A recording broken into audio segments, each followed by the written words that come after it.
Happy Memorial Day weekend.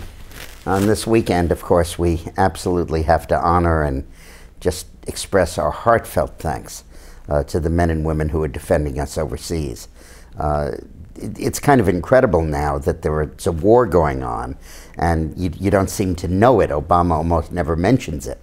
At least Bush focused on Iraq and made a big deal of it. Now it's just going on, people are getting killed, and we don't even talk about it. Well, let's take a minute and thank the brave men and women. But I thought it would be interesting in terms of the history video, to go through the political impact of wars. There's an assumption that people make, stemming, I guess, from that movie Wag the Dog, that wars are politically popular, that presidents can use them to increase their popularity.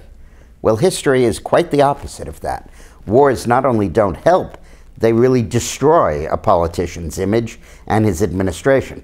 The most prominent example of that, of course, is Winston Churchill, who 2 months after Germany surrendered to Britain and the United States, was voted out of office because of the wartime severity and the rationing, and all of that came to be associated with Churchill, and post-war stuff came to be associated with the Labour Party. But we've had the same thing in the United States. You look at how the Iraq War basically cost George Bush Congress in 2006 and really impelled the Obama election of 2008. Before the economy went crazy, and that impelled his election, the discontent with the Iraq War was really the issue that Obama used to defeat Hillary and win the nomination. And then you go back further in history. You go to, well, the Gulf War was popular, but then Bush lost, but that's kind of not topical because he lost over the recession. But then go back in time to the Vietnam War, where Johnson was forced to leave the White House after his term and not run for re-election because of the unpopularity of the Vietnam War. And while Nixon was re-elected in '72, he was impeached in '74 and forced to resign. And while that was related to Watergate, it had a lot to do with the unpopularity of the war that undermined his standing.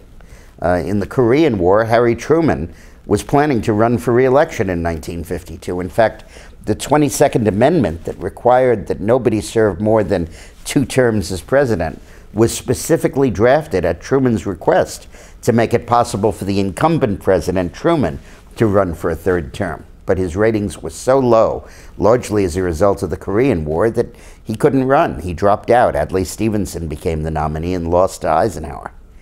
In 1942, a year after World War II started, Roosevelt suffered huge losses in Congress, almost turned it over to Republican control.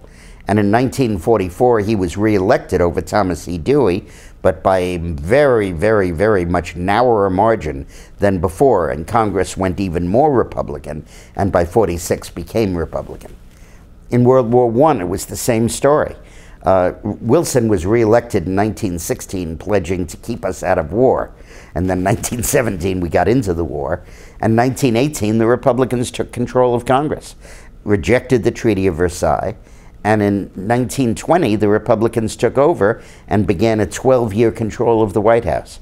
So the Civil War is probably the most dramatic example.